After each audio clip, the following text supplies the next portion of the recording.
నమస్తే. Welcome to studio 18 news. నేను Pranay. Right.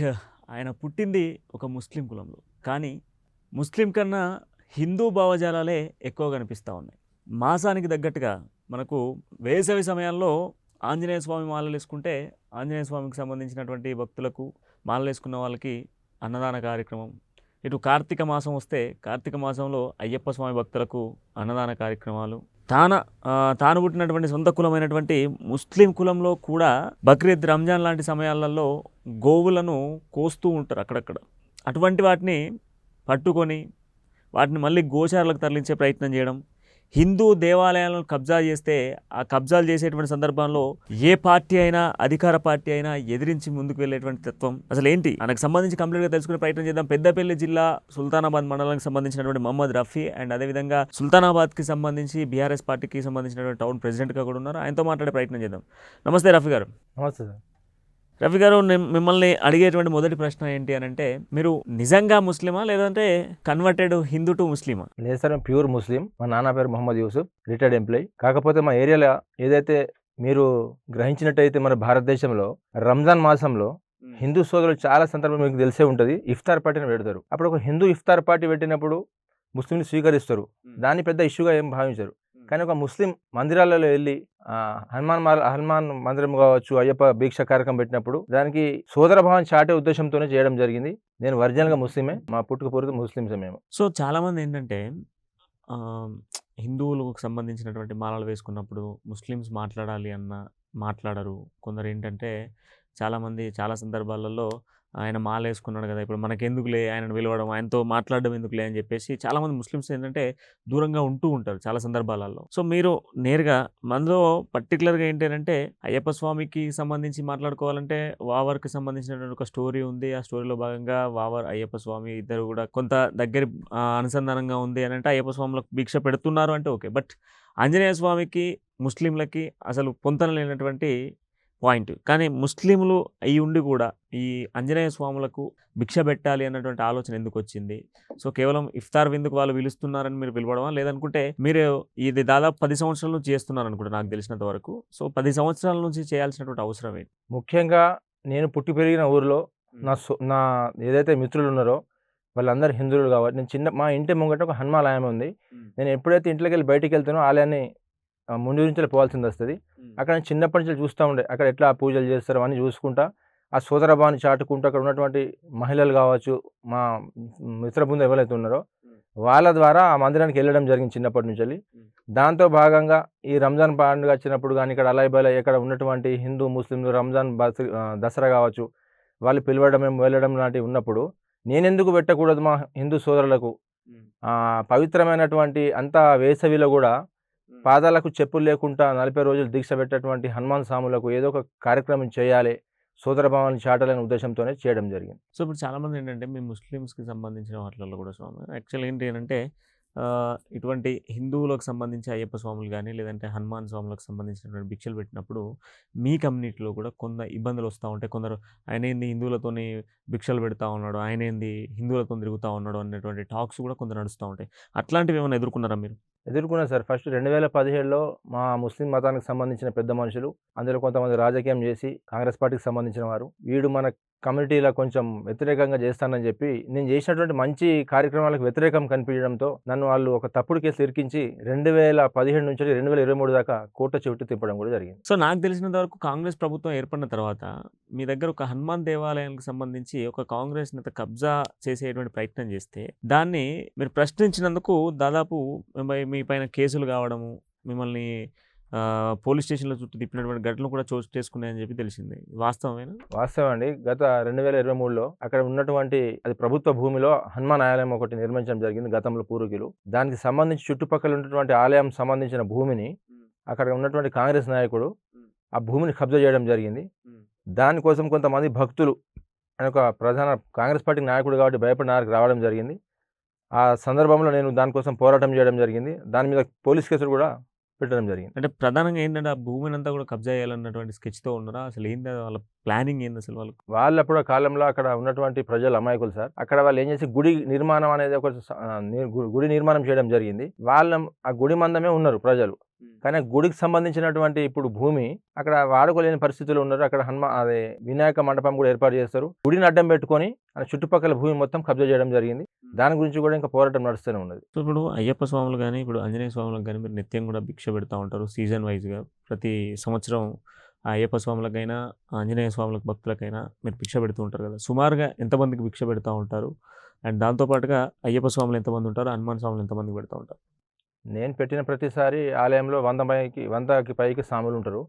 అక్కడ హనుమాలయంలో కూడా 100, 200 మంది ఉంటారు. ఆ స్వాములకు మేము పెట్టడం జరుగుతుంది. సో ఇప్పుడు అయ్యప్పలు గానీ, లేదంటే హనుమాన్లు గానీ విషయం పక్కన పెడితే, మీరెంతో పవిత్రంగా చేసేటువంటి ఈ బక్రీద్ గానివ్వండి, లేదంటే రంజాన్ మాసంలో రంజాన్ పండుగ గానివ్వండి, చాలా వరకు మీ ముస్లిం సోదరులు ఏంటి అనంటే ఆవులను, అదేవిధంగా ఈ ఆవులకు సంబంధించినటువంటి వాటిని కోయడము, వాటిని కోయడానికి తీసుకెళ్తూ ఉంటారు కదా!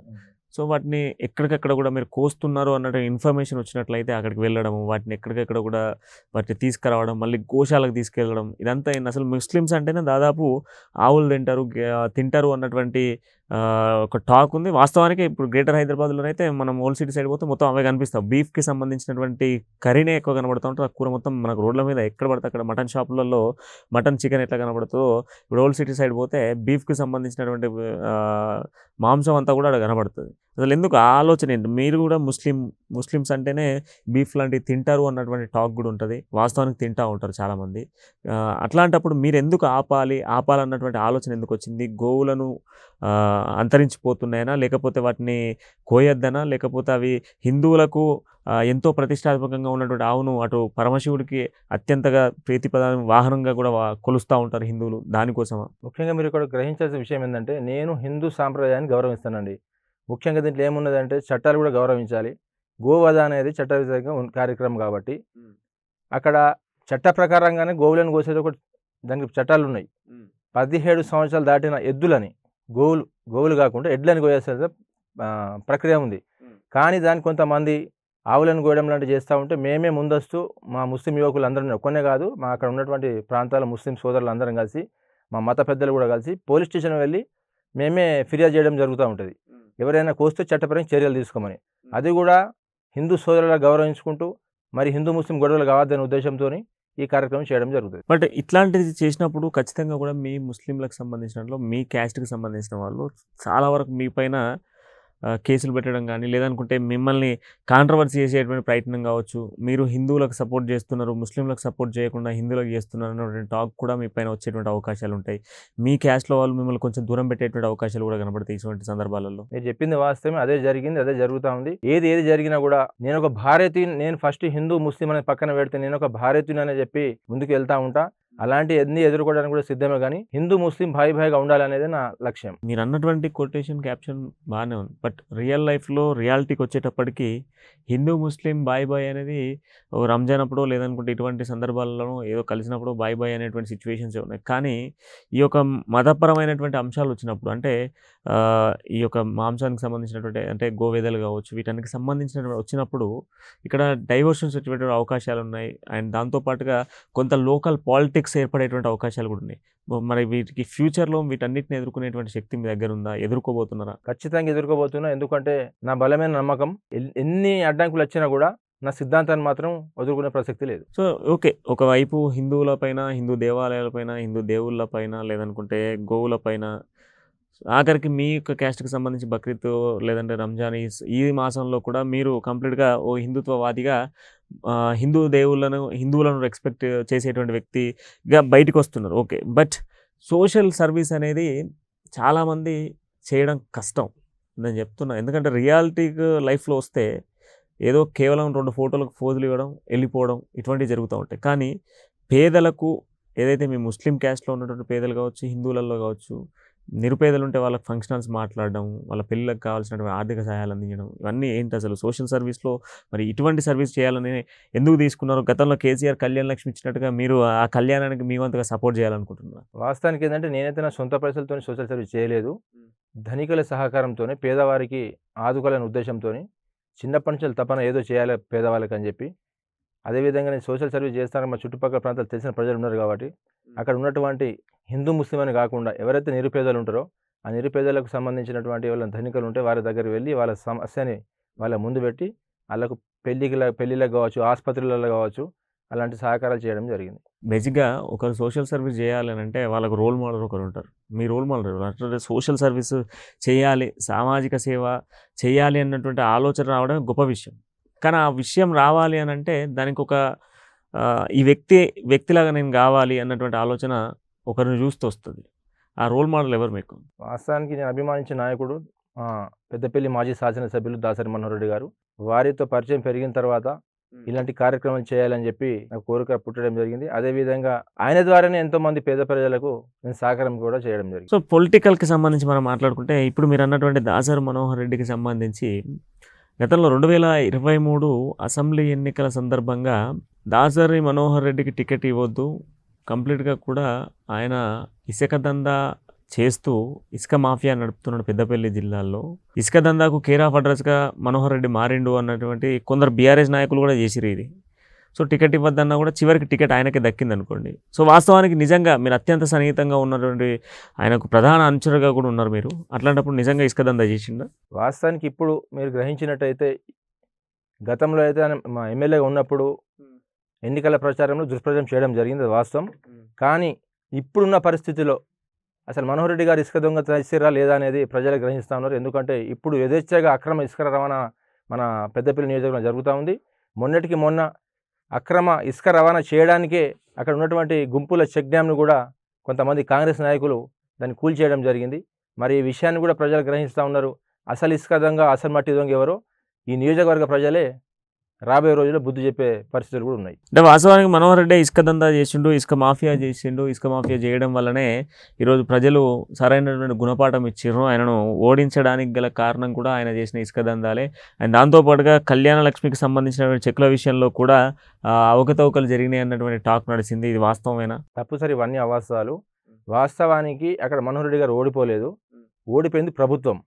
ప్రజలు ఈ అబద్ధపు కాంగ్రెస్ నాయకుల మాటలు విని ఆ 420 గ్యారెంటీలు, వారంటీ లేని గ్యారెంటీలు విని వాళ్ళు మోసపోయారు తప్ప రాబోయే రోజుల్లో మళ్ళీ భారీ మెజార్టీతోని మళ్ళీ మన కేసీఆర్ గారే గెలుపు పొందుతారు.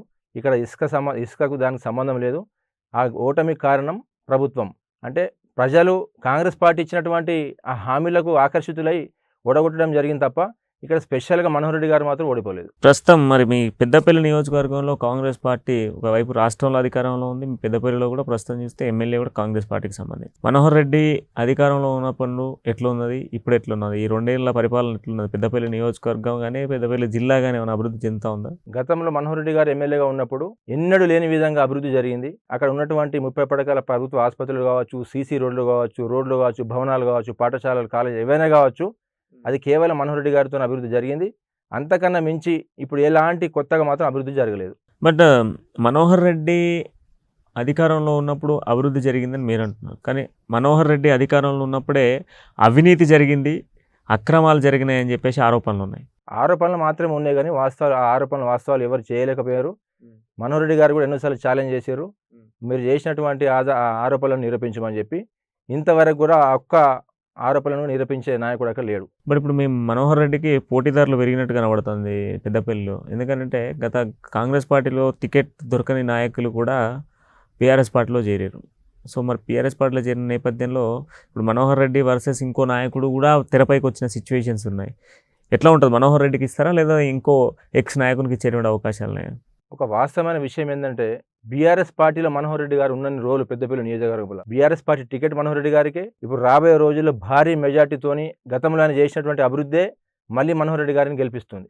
ఓకే, ఇక మీ విషయానికి వస్తే ఇప్పుడు చాలామంది ఏంటంటే ఈ కమ్యూనిటీ బేస్లలో కానీ లేదంటే మతాల పరంగా చూసుకున్నప్పటికీ బేసిక్గా ఏదో రంజాన్కి వచ్చినామా, రంజాన్ మాసంలో మీ మసీద్ దగ్గరికి వెళ్ళినామా, అక్కడ 2 ఫ్రూట్స్ పంచిపెట్టినామా, లేదు ఏదైనా అయ్యప్ప స్వామి కానీ లేదా ఆంజనేయ స్వామి కానీ టెంపుల్స్ దగ్గరికి వెళ్ళినామా, అక్కడ 2 పండ్లు పంచిపెట్టినామా అన్నట్టుగా ఎవరైనా చూస్తూ ఉంటారు. అంతవరకే, ఎక్కువ ఇన్డెప్త్గా వెళ్ళేటువంటి అవసరం లేదు. వాళ్ళకు ఫుడ్ పెట్టాలి, వాళ్ళని ఇఫ్తార్ విందియాలి, లేదనుకుంటే మనం వాళ్ళకి అయ్యప్ప స్వాములు అయితే లేదంటే ఆంజనేయ స్వాములు అయితే భిక్ష పెట్టాలి అన్నటువంటి ఆలోచన కూడా చాలామంది ఎవరు చెయ్యరు. సో మీ ఆలోచన అనేది ఇప్పుడు మీరు మీ ఇంటి దగ్గర నుంచి మీ ఇంటి ముందుకు రాగానే హనుమాన్ టెంపుల్ ఉంటుంది, నిత్యం కూడా హనుమాన్ని దర్శించుకుంటాను మేము అని చెప్పేసి అన్నారు. సో ఒక పాజిటివ్ మైండ్ సెట్లో మీరు దర్శించుకుంటూ ఉంటారు. బట్ చాలామందికి ఈ ఆలోచన రాదు. మీకు ఆ ఆలోచన ఎందుకు వచ్చింది? అంటే బేసిక్ పాయింట్ ఏంటంటే భిక్ష ఎందుకు పెట్టాలి, ఆ భిక్ష పెట్టడం వల్ల మీరు పొందేటువంటి ఆ సంతృప్తి ఏంటి అనేది నా పాయింట్. వాస్తవానికి ఏం జరిగిందంటే ఒకరోజు మస్జిద్లో ప్రతి సంవత్సరం మస్జిద్లో హిందూ సోదరులు వచ్చి ఇఫ్తార్ పార్టీ పెట్టడం జరుగుతూ ఉన్నది. ఆ సమయంలో కొంతమంది ఉన్నటువంటి హిందూ సోదరులు ప్రతిసారి మేమే ఇఫ్తార్ పార్టీ ఇస్తా ఉన్నాం, మరి మీ ముస్లిమ్స్ కూడా ఏమైనా కార్యక్రమం చేయొచ్చు కదా, అంటే మీ దాంట్లో ఏమన్నా మీ ఇస్లాంలో ఏమైనా అభ్యంతరం ఉందా అని చెప్పినప్పుడు నాకు ఒక ఆలోచన పుట్టింది. అప్పుడు నా వయసు 16 సంవత్సరాలు. కానీ అప్పుడు ఆ 16 సంవత్సరాల వయసులో నేను ఆ పని చేయలేదు. అప్పటి నుంచి నాకు ఆలోచన ఎందుకు చేయదు అని చెప్పి మా మత గురువులను పెద్ద మనుషులను తెలుసుకోవడం జరిగితే అన్నదానం చాలా మంచిది చేయొచ్చు అని చెప్పి వాళ్ళు నాకు గ్రీన్ సిగ్నల్ ఇచ్చిన తర్వాతనే నేను మొట్టమొదటిసారిగా 2014లో హనుమాన్ ఆలయంలోకి వెళ్ళి అక్కడ భిక్ష కార్యక్రమం చేయడం జరిగింది. ఎందుకంటే ఏ విధంగానైతే రంజాన్ లో ఇఫ్తార్ పార్టీ పెడతారో దాన్ని ఉద్దేశించుకొని వాళ్ళు మనకు చేసినప్పుడు మనం ఎందుకు చేయదు? కామన్ గా మీరు ఒకటి ఆలోచిస్తే మనం రంజాన్ పండుగ హిందూ సోదరులు మన ఇంటికి వస్తారు, దసరా అయితే ముస్లిం వాళ్ళ ఇంటికి పోతారు. అంటే వ్యక్తులు పండుగలను పంచుకుంటారు, కానీ అదే వ్యక్తులు ఆ దైవాన్ని కూడా పంచుకోవచ్చు కదా, వాళ్ళ ఆచారాన్ని కూడా పంచుకోవచ్చు కదా అనే ఆలోచనతో ఈ కార్యక్రమం చేయడం జరిగింది. ఇప్పుడు ఎన్ని సంవత్సరాలు సుమారుగా? దాదాపు 12 సంవత్సరాలు అయింది. ఇప్పుడు 12 సంవత్సరాల నుంచి నిత్యం కూడా చేస్తూ ఉన్నారు. సో 12 సంవత్సరాలలో చాలా మంది స్వాములు వస్తున్నారు, పోతున్నారు. సో మీకు కూడా అంటే ఇటువంటి కార్యక్రమాలు చేసినప్పుడు ఏంటంటే కొన్ని మతపరమైనటువంటి అంశాలు రావచ్చు, లేదనుకుంటే కొంత ప్రాంతీయంలో ఉన్నటువంటి ఇతర నాయకులు కావచ్చు, లేదంటే హిందూ భావజాలాలు ఉన్న వాళ్ళు కావచ్చు, కంప్లీట్గా ముస్లింలకు సంబంధించిన భావజాలాలు ఉన్న వాళ్ళు కావచ్చు, వీళ్ళతో మీకు ఇబ్బంది తలెత్తేటువంటి అవకాశాలు కూడా ఎక్కువగా వచ్చేటువంటి అవకాశాలు ఉన్నాయి కదా. వాటన్నిటి ఎట్లా వాటన్ని తట్టుకొని ముందుకు పోతున్నారు? ఎందుకంటే చిన్న విషయం నేను చెప్తాను.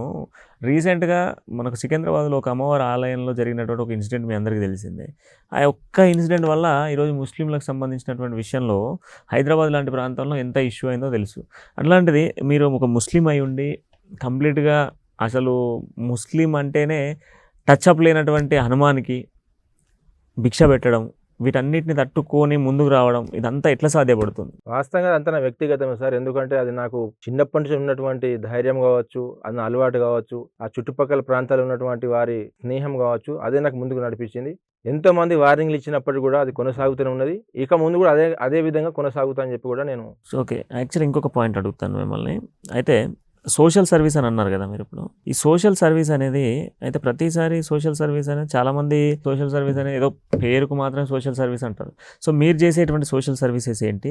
ఆ సోషల్ సర్వీస్లో ఎలాంటి సర్వీసెస్ మీరు పీపుల్కి ఇస్తూ ఉంటారు? అంటే వాస్తవానికి మీరు చెప్పినట్టు సోషల్ సర్వీస్ అంటే ఏదో అన్నం పేదవాళ్ళకి అన్నం పెట్టడో అదో అనుకుంటారు. చలికాలం వస్తే దుప్పట్లు పంచడో అలాంటివి కాకుండా సోషల్ సర్వీస్ అంటే నేను చేసే సోషల్ సర్వీస్ ఒక సాధారణమైన ప్రజలకు ఒక సర్టిఫికెట్ అవసరం ఉంటుంది సార్.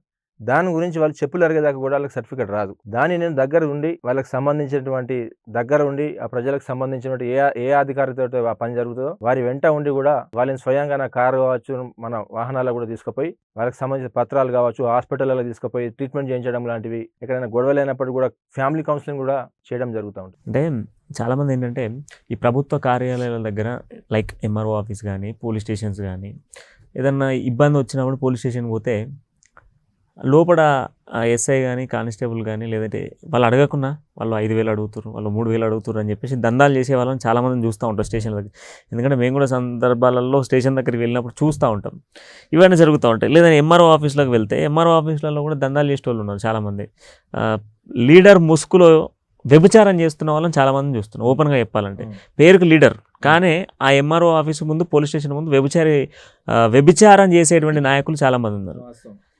ఇవన్నీ కాకుండా ఒక సర్వీస్ ఓరియంటర్లో ప్రజలకు సేవ చేయాలి, మళ్ళీ అది ఇలాంటి ఆశలు పెట్టుకోకుండా, అంటే వ్యక్తిగతంగా ఇప్పుడు మనం పని చేస్తే దానికి ఏంటంటే రిటర్న్ గిఫ్ట్ ఎక్స్పెక్ట్ చేస్తూ ఉంటాం. అలాంటి రిటర్న్ గిఫ్ట్ ఎక్స్పెక్ట్ చేయకుండా సేవ చేయాలి, వాళ్ళకు ఏదో రకంగా మనం ఉపయోగపడాలన్నటువంటి ఆలోచన ఏంది? దానికి రోల్ మోడల్ ఎవరు? మీ మనోహర్ రెడ్డినా? దీనికి కూడా మా మనోహర్ రెడ్డి గారే. మా మనోహర్ రెడ్డి గారు ప్రతిసారి ఒకటే చెప్తా ఉంటారు, సేవ చేసుకుంటూ వెళ్ళు, దాని ప్రతిపక్షం ఆశించకుండా ముందుకు వెళ్ళాలి, పేద ప్రజలకు అండగా ఉండాలి, దానికి సంబంధించిన ఏమైనా ఉన్నా కూడా నేను ఆదుకుంటా అని చెప్పి వాళ్ళు ప్రతిసారి చెప్తూనే ఉంటారు. వారితో పాటు వారి కుటుంబ సభ్యులు కూడా ఈ పేద ప్రజలకు కానీ, ఈ సోషల్ సర్వీస్ కానీ వాళ్ళని ఆదుకోవడం జరుగుతూ ఉంటుంది. కాంగ్రెస్ అధికారంలోకి వచ్చి 2 ఏళ్ళు అవుతుంది, మీ అందరికీ తెలుసు. ఈ 2 ఏళ్లలో కాంగ్రెస్ మీ సుల్తానాబాద్కి చేసింది ఏంది అంటే ఏం చెప్తారు? మా సుల్తానాబాద్కు సంబంధించింది అయితే ఏం చేసింది ఏమీ లేదు. ఇంతవరకు కాంగ్రెస్ పార్టీ అధికారంలో వచ్చింది, అక్కడ ఉన్నటువంటి నాయకులు పార్టీ మారిన తప్పితే అక్కడ అభివృద్ధి మాత్రం శూన్యంలో ఉంది. కాంగ్రెస్ అధికారంలోకి వచ్చిన తర్వాత ప్రతి నియోజకవర్గానికి మండల స్థాయిలో కావచ్చు, మండలానికి దాదాపు 250 ఇండ్లను నూతనంగా కన్స్ట్రక్ట్ చేపిస్తూ ఉన్నాం. పేదవాడి సొంత ఇంటి కలను సాకారం చేస్తున్న ఏకైక పార్టీ కాంగ్రెస్ పార్టీ, ఇందిరమ్మ రాజ్యం అని చెప్పేసి కాంగ్రెస్ పార్టీ ప్రగల్భాలు పలుకుతూ ఉన్నది. వాస్తవానికి మనం మీ నియోజకవర్గానికి వచ్చిన ఇండ్లెన్ని? మా నియోజకవర్గానికి దాదాపు 400 ఇల్లు మా సుల్తానాబాద్ టౌన్లో వచ్చినాయి. కానీ అవి ఎవరు కూడా సరిగ్గా కట్టుకోలేని పరిస్థితిలో ఉన్నారు. దాని ప్రాసెస్ ప్రజలకు అర్థం కాక అక్కడ ఉన్నటువంటి సమస్యలు కావచ్చు, దానికి సంబంధించినటువంటి మధ్యవర్తులు ఉన్నారు కదా, ఇప్పుడు మీరు చెప్పినట్టు దళారులు కూడా ఉన్నారు ఇందిరమ్మ దాన్ని కూడా. కాబట్టి అది కూడా అది ఉన్నటువంటి షేర్ కార్యక్రమం అని చెప్పి చెప్తా ఉన్నాను. సో మీరు అన్న దళారులకు సంబంధించినటువంటి పాయింట్ అడుగుతాను. అంటే ప్రతి నియోజకవర్గంలో నాకు తెలిసినంత వరకు సొంత కాంగ్రెస్ పార్టీ నాయకులైన డబ్బులు ఇస్తేనే ఇల్లు ఇస్తాం అన్నటువంటి పాయింట్ను చాలా వరకు మనం చూసినాం. మీ పెద్దవేళ్ళకి సంబంధించి కూడా ఒక ఇష్యూ వచ్చింది రీసెంట్గా. అంటే అప్పుడు ఇందిరమ్మ ఇళ్ళకి సంబంధించినటువంటి దాంట్లో 2 లక్షలు కడితే ఇల్లు ఇస్తామని చెప్పేసి అదే కార్యకర్తగా ఆ పార్టీకి సంబంధించి అదే కాంగ్రెస్ పార్టీకి సంబంధించినటువంటి కార్యకర్తనే 10,000 అడగడం, 50,000 అడగడం ఇట్లా తీసుకున్నారని చెప్పేసి నడిచింది. నిజంగా ఆ డబ్బులు తీసుకున్నారా అదే కాంగ్రెస్ పార్టీ నాయకులు? అంటే ఈ ఇల్లు శాంక్షన్ అయితే కదా, ఈ శాంక్షన్ అయిన వాళ్ళకు డబ్బులు మంజూరు కావాలంటే 10,000 కట్టండి, 5,000 కట్టండి అని చెప్పేసి అడిగారు, డిమాండ్ చేసాడు. ఓకే, సో మీ దగ్గరికి ముఖ్యమంత్రి ఎన్నికల ముందు వచ్చినప్పుడు ప్రస్తుత ముఖ్యమంత్రి 100 పడకల హాస్పిటల్ని పెద్దపల్లి తీసుకొస్తా, ఉన్నతమైనటువంటి డిగ్రీ కాలేజీని కట్టాలి, పీజీ కాలేజీల కోసం మళ్ళీ కరీంనగర్ పోవాల్సి వస్తూ ఉన్నది విద్యార్థులంతా అని చెప్పి మాట్లాడాడు. 100 పడకల ఆసుపత్రి, డిగ్రీ కాలేజ్, పీజీ కాలేజ్ వచ్చింది మీ దగ్గరికి. వాస్తవానికి మా 100 పడకల ప్రభుత్వ ఆసుపత్రి శాంక్షన్ చేయించింది దాసరి మనోహర్ రెడ్డి గత ప్రభుత్వంలో. అది అదే విధంగా ఆగింది. ఇంతవరకు ఎలాంటి అభివృద్ధి లేదు, అక్కడ ఎలాంటి కాలేజీలు నిర్మించిన దాఖలాలు లేవు. బీఆర్ఎస్ పార్టీ, బీజేపీ పార్టీ 2 పొత్తు పెట్టుకొని పోతున్నాయి.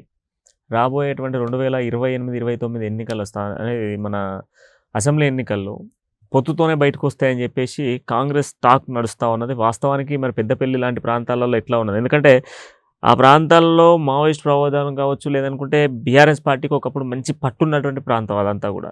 అటు రామగుండం కానీ, పెద్దపల్లి కానీ, లేదంటే అటు పోతే మంతిని కానీ, ఇటు పోతే మంచిర్యాల కానీ, అటు పోతే ఆదిలాబాద్ కావచ్చు, ఇంక్లూడింగ్ ఈ సరౌండింగ్ ప్రాంతాలన్నీ కూడా కరీంనగర్తో సహా అన్ని ప్రాంతాలలో మీకు బీఆర్ఎస్ ఒక బలమైనటువంటి క్రియాశీలకమైన పాత్ర పోషించినటువంటి పార్టీ. అట్లాంటి పార్టీకి సంబంధించి ఇప్పుడు పార్టీ మనుగడ కోల్పోయేటువంటి అవకాశాలనే బీజేపీతో పొత్తు పెట్టుకొని ప్రజల్లోకి వెళ్ళాలన్నటువంటి సిచ్యువేషన్లో ఆలోచిస్తుందని కాంగ్రెస్ ప్రచారం చేస్తూ ఉంది. వాస్తవమేనా? అదంతా తప్పుడు ప్రచారం సార్. ఎందుకంటే బీఆర్ఎస్ పార్టీ 60 సంవత్సరాలు కొట్లాడి తీసుకొచ్చిన తెలంగాణ ప్రజల పార్టీ. కాబట్టి రాబోయే రోజుల్లో కూడా ప్రజలకు అండదండలతో ఉన్నటువంటి బీఆర్ఎస్ పార్టీ దేంతో కూడా పొత్తు పెట్టుకోవాల్సిన అవసరం లేదు. అంతే, అది కావాల్సుకొని పార్టీని డ్యామేజ్ చేసే కార్యక్రమాలు తప్ప బీజేపీతోని బీఆర్ఎస్ పార్టీ పొత్తు పెట్టుకునే ప్రసక్తి లేదు. అంటే ఇండిపెండెంట్గానే వచ్చేటువంటి అవకాశాలు, అంటే డైరెక్ట్గా ఒక ప్రాంతీయ పార్టీగా పేరుగొంచింది దాదాపు 2001 నుంచి, నాకు తెలియదు 1 నుంచి పార్టీ ప్రారంభమయ్యి దాదాపు ఇప్పటి వరకు 25 సంవత్సరాలు పూర్తి చేసుకొని దాదాపు సిల్వర్ జూబ్లీ కూడా చేసుకున్నారు మొన్న రీసెంట్గా వరంగల్లో మీరు. అట్లాంటి పార్టీ మరి ఇప్పుడు లోకల్ బాడీలో కానీ, లేదంటే రాబోతున్నటువంటి ఎన్నికల్లో కానీ, ఏ ఎన్నికల్లోనైనా పొత్తుతోనే వచ్చేటువంటి అవకాశాలు అని చెప్పేసి కాంగ్రెస్ మొన్న జరిగినటువంటి జూబ్లీ హిల్స్ ఎన్నికల్లో కూడా ఒక ప్రచారం చేసింది. మీరు జూబ్లీ హిల్స్ ఎలక్షన్లు చూసుకుంటే ఏ పార్టీ ఎవరితో పొత్తు పెట్టుకున్నారో అక్కడనే మీకు స్పష్టంగా తెలుస్తా ఉన్నది. ఎవరితో పొత్తు పెట్టుకున్నారో, ఎవరు ఏ పొత్తుతో గెలిచిరో అది తెలిసిన విషయమే. రాబోయే రోజుల్లో ఎలాంటి పొత్తులు లేకుండా మా బీఆర్ఎస్ పార్టీ కేవలం ప్రజలతోనే పొత్తు పెట్టుకొని గెలిచేటువంటి సందర్భాలు ఉన్నాయని చెప్పి తెలియజేసుకుంటున్నాను. సో ఫైనల్గా మరి ఈ యొక్క కార్యక్రమం మీరు అనునిత్యం తీసుకెళ్లేటువంటి అవకాశాలు అట్లే కంటిన్యూ అవుతాయా? ఈ అయ్యప్పలకు కానీ, లేదనుకుంటే ఈ యొక్క ఆంజనేయ స్వాములకు కానీ, వీళ్ళందరికీ కూడా ప్రతి ఏటా భిక్ష పెట్టడం, అంటే అన్నదాన కార్యక్రమం చేయడం, ఇదంతా కూడా యాజ్టీస్గా కంటిన్యూ అయ్యేటువంటి ఛాన్సెస్ ఉన్నాయా? ఖచ్చితంగా ఉన్నాయి సార్. ఎందుకంటే నేను బ్రతికిన రోజు ఏ విధంగానైతే హిందూ ముస్లిం మేము కలిసి ఉన్నాం ఇంతవరకు, రాబోయే రోజులు అట్లే కలిసి ఉంటాం. ఆ కార్యక్రమం అలానే కొనసాగుతాయని చెప్పి ఈ సందర్భంగా తెలియదు. ఫైనల్గా ఒకే ప్రశ్న అడుగుతా, గోవులకు సంబంధించినటువంటి వాటిలలో చాలామంది మీ క్యాస్ట్కి సంబంధించిన కమ్యూనిటీ వాళ్ళు కావచ్చు, మీ దాంట్లోతో పాటుగా ఈ యొక్క క్రిస్టియన్ కమ్యూనిటీలో కూడా చాలామంది గోవులను అక్రమంగా తరలించే ప్రయత్నం చేస్తూ ఉన్నారు.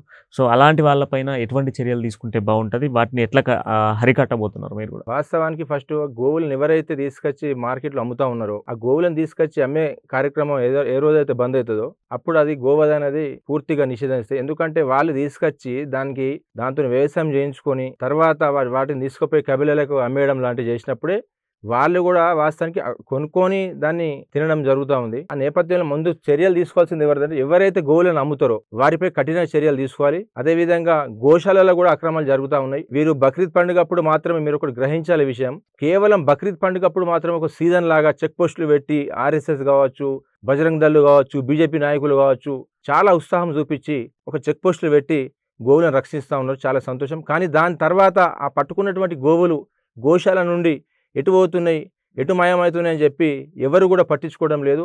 ఒకరోజు గోశాల నుంచి వెళ్ళి అక్రమంగా తరలిస్తున్నటువంటి గోవులని మార్గం మధ్యలో దాన్ని పట్టుకొని స్థానిక పోలీసులను కూడా అప్పచెప్పిన సందర్భాలు నా దగ్గర ఉన్నాయి. ఎస్, మీరు అన్నటువంటి పాయింట్ కరెక్ట్. చాలా ప్రాంతాలలో ఈ గోశాలలు పెట్టిన తర్వాత మీలాంటి వాళ్ళు చాలామంది గోవులను ఎక్కడికక్కడ నిర్బంధించినటువంటి గోవులను తీసుకురావడము, ఈ కట్టింగ్కి వెళ్ళేటువంటి గోవులను తీసుకొచ్చి పట్టుకున్నటువంటి ప్రయత్నంలో వాటిని గోశాలకు తరలిస్తున్నారు. బట్ మీరు ఏవైతే తరలిస్తున్నటువంటి గోవులు ఉన్నాయో అవి ఒక వారం రోజులు లేదా 10 రోజులు అట్లీస్ట్ 1 మంత్ అక్కడ కనిపిస్తే ఆ తర్వాత ఆ గోవులు మళ్ళీ అక్కడ ఉండట్లేదు. సో అవి ఎక్కడికి పోతున్నాయి? అంటే రైతులకు వ్యవసాయం చేసుకోవడానికి ఏమైనా ఇస్తున్నారా, లేదంటే వాటిని వెనుక నుంచి దారి మరలిస్తూ ఉన్నారా ఈ గోశాలకు సంబంధించిన వాళ్ళు? ప్రధానంగా ఆలోచించే విషయం ఏంటంటే దేనికోసం అయితే మనం గోవులను రక్షిస్తూ ఉన్నామో తిరిగి మళ్ళీ అటే ఆ గోవులను పంపించడం జరుగుతూ ఉంది. ఎవరైతే కవేలా దళారులు ఉంటారో మళ్ళీ తిరిగి వాళ్ళకే తక్కువ రేటుకు అమ్ముకోవడం జరుగుతూ ఉంది. దానికి సంబంధించిన ఆధారాలు కూడా నా దగ్గర ఉన్నాయి, గతంలో కూడా దొరకడం జరిగింది. వీళ్ళు కేవలం మీరు బక్రీద్ సందర్భంలో మాత్రం చెక్ పోస్టులు పెట్టి దాన్ని రక్షించినట్టు చేసి లోపల తీసుకుపోతూ ఉన్నారు ఆ గోశాలలో. దాని తర్వాత దాని గురించి పట్టించుకుంటూ లేరు, దాని గురించి మాట్లాడటం లేరు. అది మొత్తం అక్రమ రవాణా జరుగుతూ ఉన్నది. రైట్, థ్యాంక్ యూ రఫీ గారు. మొత్తానికైతే మీలాంటి వాళ్ళు మా స్టూడియోకి రావడం మంచి విషయం. ఎందుకంటే మీలాంటి వాళ్ళని ఇన్స్పిరేషన్గా తీసుకొని చాలామంది ముస్లిమ్స్ ముందుకు రావాలి. హిందువులు కూడా ముస్లిమ్స్కి ఇఫ్తార్ విందు లాంటివి అరేంజ్ చేస్తూ మీరు అన్నటువంటి మీ సిద్ధాంతం కానీ మీ క్యాప్షన్ కానీ నిజంగా హిందూ ముస్లిం బాయ్ బాయ్ అనే విధంగానే ఉండాలి, ఎల్లప్పుడూ మనందరం భారతీయులా ఉండాలి అన్నటువంటి కాన్సెప్ట్ చాలా అద్భుతంగా ఉంది. సో ఖచ్చితంగా మీ కాన్సెప్ట్ ప్రజల్లోకి రావాలి, మీరు సక్సెస్ కావాలి. అండ్ హిందువులకు ముస్లింలకు ఎల్లప్పుడూ కూడా అన్నదమ్ముల్లా కలిసి ఉండాలని మనస్ఫూర్తిగా కోరుకుంటూ మన ఇంటర్తో మళ్ళీ కలుద్దాం.